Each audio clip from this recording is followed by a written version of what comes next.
Hi everyone, welcome to CP Commerce for you YouTube channel. This is useful for who are doing MBA, MCOM and all other commerce related students, right? We are today discussing about the net present value of methods. It is in capital budgeting, right? What is capital budgeting? అంటే మన దగ్గర investment ఉంటే మనం ఎక్కడ invest చేయాలి, ఎప్పుడు invest చేయాలి, ఎంత ఇన్వెస్ట్ చేయాలి, ఇన్ కేస్ అక్కడే ఎందుకు ఇన్వెస్ట్ చేయాలి, వేరే దగ్గర ఇన్వెస్ట్ చేయొచ్చు కదా, ఇన్ కేస్ ఇన్వెస్ట్ చేస్తే మనకి ఎంత ప్రాఫిట్స్ వస్తాయి, ప్రాఫిట్స్ వచ్చి how to increase that profits, in case losses వస్తే how to overcome that losses, అన్నీ కేటగరైజ్ చేసుకొని బడ్జెటింగ్ అనేది చేస్తాం. That is capital budgeting, right? Capital budgeting is categorized into two ways. One is traditional and non discounted method, another one is time adjusted methods అనమాట. అంటే traditional non discounted methods అంటే manual వేలో మనం problems అనేవి చేస్తాం అనమాట. It is categorized into two types. One is payback period method, another one is accounting rate of return. It is in discussing in our last class, right? We are jump into the time adjusted discounted cash flows అనమాట. అంటే మనకు tabular values అనేవి ఉంటాయి, దాన్ని బట్టి మనం చేస్తాం అనమాట. We are discussing now net present value of method. What is net present value of method? It means NPV is the difference between the present value of cash inflows and present values of cash outflows. Present values of cash inflows అంటే ఏంటి? Inflows అంటే మనకి ఎంత వస్తుంది అని చెప్పేది cash inflows అనమాట, right? What is outflows? Outflows అంటే మనం ఎంత ఇన్వెస్ట్ చేస్తున్నాం, అంటే డిఫరెన్స్ బిట్వీన్ మనం ఎంత ఇన్వెస్ట్ చేస్తే మనకి ఎంత వస్తుంది అని కనుక్కునే మధ్యలో బిట్వీన్ డిఫరెన్స్ ఉంటుంది కదా, దాన్ని net present value of method అని అంటాం అనమాట. For easy understanding I will take one example here. In case first ప్రపోజల్లో మనకి ఒక 10 lakhs అనేవి ఉంటాయి కదా, 10 lakhs ప్రపోజల్ 1లో ఏమని చెప్తారంటే, ప్రపోజల్ 1లో ఒక 8 lakhs వస్తాయి మనకి తర్వాతకి. ఓకే, నెక్స్ట్ వన్ అదే 10 lakhs రూపీస్ ప్రపోజల్ 2లో మనకి 12 lakhs అనేవి వస్తాయి అనమాట. దెన్ మనం ఏది యాక్సెప్ట్ చేస్తాం? అబ్సల్యూట్లీ ఇది మనం యాక్సెప్ట్ చేస్తాం, రైట్? ఇదేమో రిజెక్ట్ చేస్తాం. వై? ఎందుకంటే మనకు ఇక్కడ 2 lakhs అనేది లాస్ వస్తుంది, రైట్? ఇక్కడ 2 lakhs అనేది ప్రాఫిట్స్ వస్తున్నాయి. ఎవరైనా కూడా ప్రాఫిట్స్ కోసమే కదా ఇన్వెస్ట్ చేసేది, లాసెస్ కోసం చేస్తారా ఎవరైనా? నో కదా. సో ఇదేంటి? 2 lakhs అంటే మనకు ప్రాఫిట్స్ వస్తున్నాయి. 2 lakhs అనేది ఏంటి?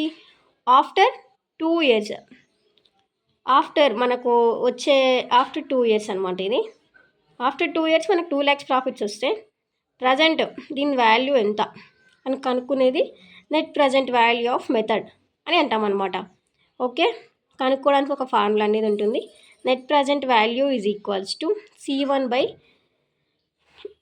+ K ప్లస్ C2/1 + K2 ప్లస్ CN/1 + K power of n. అంటే C1, C2, C3 so and so CN. అసలు C అంటే ఏంది? క్యాష్ ఇన్ఫ్లోస్ అనమాట. అంటే ఫస్ట్ ఇయర్ మనకి ఎంత వస్తుంది, సెకండ్ ఇయర్ ఎంత వస్తుంది, థర్డ్ ఇయర్ ఎంత వస్తుంది, మనకు ప్రాబ్లంలో ఎన్ని ఇయర్లు వస్తే అన్ని ఇయర్ మనం క్యాలిక్యులేట్ చేస్తాం అనమాట. C అంటే cash inflows, right? Next K అంటే డిస్కౌంట్ రేట్, మనం ఎంత డిస్కౌంట్కి ఇస్తున్నాం అనేది అనమాట.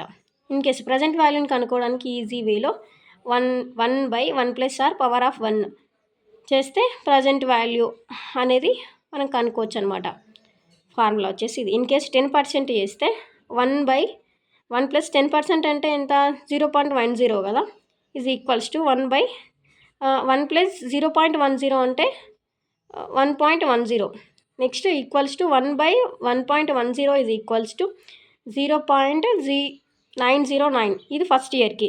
మళ్ళీ సేమ్ ఈక్వల్స్ టు కొడితే సెకండ్ ఇయర్కి వస్తుంది. సెకండ్ ఇయర్కి ఎంత? 0.826. మళ్ళీ ఈక్వల్స్ టు కొడితే 0.751. క్యాలిక్యులేటర్లో మళ్ళీ ఈక్వల్స్ టు కొడితే ఫోర్త్ ఇయర్. అంటే మనకి ఎన్ని ఇయర్స్ కావాలో అన్నిసార్లు ఈక్వల్స్ టు కొడితే నెక్స్ట్ ఇయర్ అనేది దాని వాల్యూ ఎంత అనేది తెలుస్తుంది అనమాట. యాక్సెప్టెన్స్ రూల్స్ ఏంటిదంటే NPVది accept the project when NPV is greater than 0. అంటే 0 కన్నా NPV వాల్యూ అనేది ఎక్సెస్ ఉంటే యాక్సెప్ట్ చేస్తాం అనమాట. ఇన్ కేసు ప్రాజెక్ట్ వాల్యూ అనేది NPV ఎన్పివి వాల్యూ 0 కన్నా తక్కువ ఉంటే వీ హ్యావ్ టు రిజెక్ట్. అంటే 0 కన్నా కూడా ఎక్కువ అంటే 0. సంథింగ్ ఎంత అయినా ఉండవచ్చు, 0.235, 0.56, 0 కన్నా కొంచెం ఎక్కువ ఉన్నా కూడా we have to accept it. In case 0 కన్నా తక్కువ ఉన్నది అనుకో, మైనస్ వాల్యూస్ ఉంటే వీ హ్యావ్ టు రిజెక్ట్. అంటే ప్రజెంట్ పాజిటివ్ వాల్యూస్ వస్తే మనం యాక్సెప్ట్ చేస్తాం అనమాట. నెగిటివ్ వాల్యూస్ అనేవి వస్తే we have to reject it. Okay, advantages ఏంటి? Consider all cash flows full period of a project. అంటే ప్రతి ఇయర్లో మనకి ఎంత అనేది వస్తుంది, సెకండ్ ఇయర్ ఎంత వస్తుంది, థర్డ్ ఇయర్ ఎంత వస్తుంది, ప్రతి ఇయర్ మైన్యూట్ అమౌంట్ని కూడా క్యాలిక్యులేట్ చేస్తారనమాట. అయితేనే కదా మనకి అక్యురేట్ రిజల్ట్ అని వస్తాయి. సో ఇది వన్ కైండ్ ఆఫ్ అడ్వాంటేజ్ అనమాట. Measures the true profitability. What is it means? Considers present value. అంటే మనం ఎప్పుడు మెజర్ చేస్తాం? మనకు ప్రజెంట్ వాల్యూ తెలిసినాకనే మనం మెజర్ చేయడానికి వస్తుంది. Not only estimation here, accurate values we have taken. It is consider all values, time values of money. అంటే మనకి ఇక్కడ ప్రజెంట్ వాల్యూ తెలుసు, ఫ్యూచర్ వాల్యూ తెలుసు. Then only we can calculate, right? Okay, how to calculate NPV here? I will take one problem. See here, a company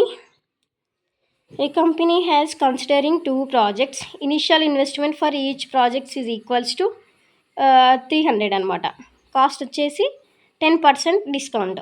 okay, 5 years. First project first ఇయర్లో 100, second ఇయర్లో 120, third ఇయర్లో 140, fourth year 90, fifth year 70.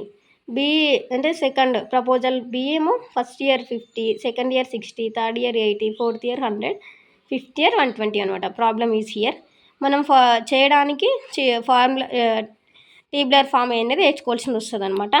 Okay, ఎన్ని years we have taken here? 5 years, right? 1, 2, 3, 4, 5 years అనమాట. Cash flows అనేవి ఎంత ఉన్నాయి ఇక్కడ? Cash flows ఎంత ఉన్నాయి? First year 100, right? 100, 120, next 140, 90, next 70 కదా. నెక్స్ట్ ఫ్యాక్టర్స్ మనం మల్టిప్లై చేయాలన్నమాట. ఇక్కడ మల్టిప్లై చేసాం కదా. 10% చేస్తే ఫస్ట్ ఇయర్ ఎంత వచ్చింది? 0.909. సెకండ్ ఇయర్ ఎంత వచ్చింది? 0.826, రైట్? థర్డ్ ఇయర్ ఎంత వచ్చింది? 0.751. అట్లే మనం ఈక్వల్స్ టు ఇంకోసారి చేస్తే 0.683. Fifth year 0.621. For your easy understanding మీరు కూడా ఒకసారి క్యాలిక్యులేట్ చేసుకోండి. నెక్స్ట్ ప్రజెంట్ వాల్యూ అనేది ఎట్లా వస్తుంది? ఈ factor PV factor is into cash flows అనమాట. క్యాష్ ఫ్లోస్ మల్టిప్లై చేస్తే పీవీ అనేది వస్తుంది. 100 ఇంటూ 0.909 చేస్తే 90.9 అనమాట.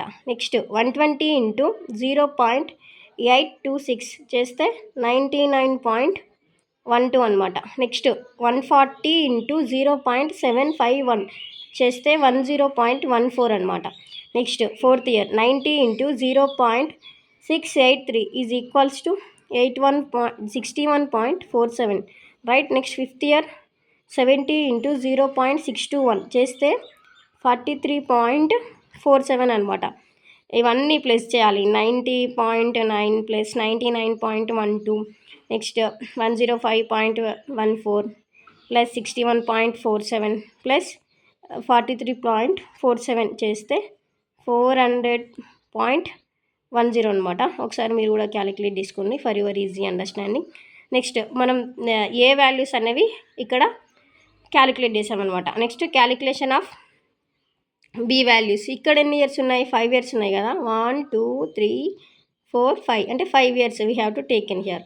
ప్రాబ్లం ఏమని ఇచ్చారు? First 50, next 60, third year 80, fourth year 100, fifth year 120, right?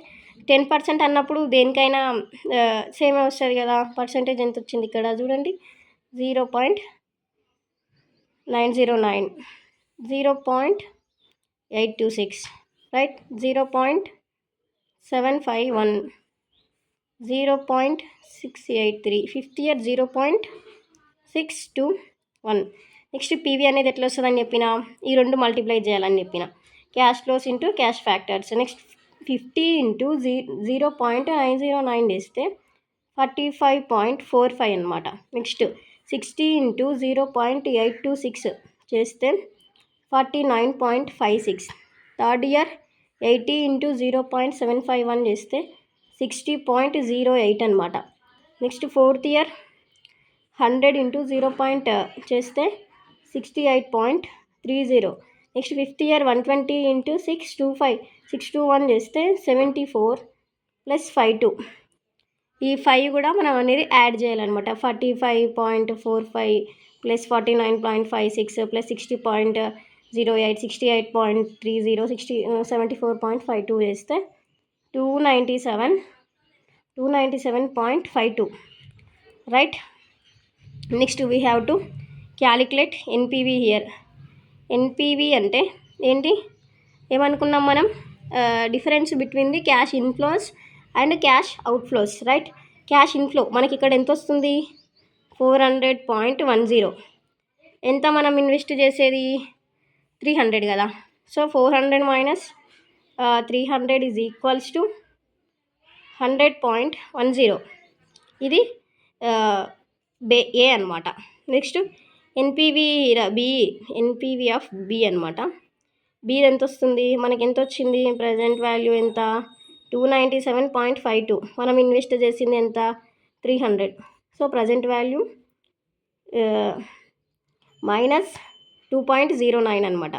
So మనం ఏమని డిస్కస్ చేసుకున్నాం ఇంతకుముందు, ఎన్పివి అనేది ఓన్లీ ప్రజెంట్ వాల్యూ, అంటే మనకు వచ్చే ప్రజెంట్ వాల్యూ అనేది పాజిటివ్ వేలో వస్తేనే we have to accept it, negative వేలో వస్తే we have to reject it. So మనకు ఏలో ప్లస్ 100 వచ్చింది, బీలో -2, అంటే బీని మనం రిజెక్ట్ చేస్తాం అనమాట, దీన్ని యాక్సెప్ట్ చేస్తాం అనమాట. Now understand student, what is net present value of method. Net present value of method is nothing but difference between the present value of cash inflows and present values of cash outflows. అంటే మనకి ఇప్పుడు ఎంత వస్తుంది, మనం ఇంతకుముందు ఎంత invest చేస్తే present మనకి ఎంత వస్తుంది అని కనుక్కునేది అంటామన్నమాట. ప్రజెంట్ వాల్యూ అంటే ప్లస్ వాల్యూస్ వస్తే we have to accept it, minus values వస్తే we have to reject it. Now understood students, thank you. వీడియోస్ని అందరికీ మీ ఫ్రెండ్స్కి షేర్ చేయండి గైస్.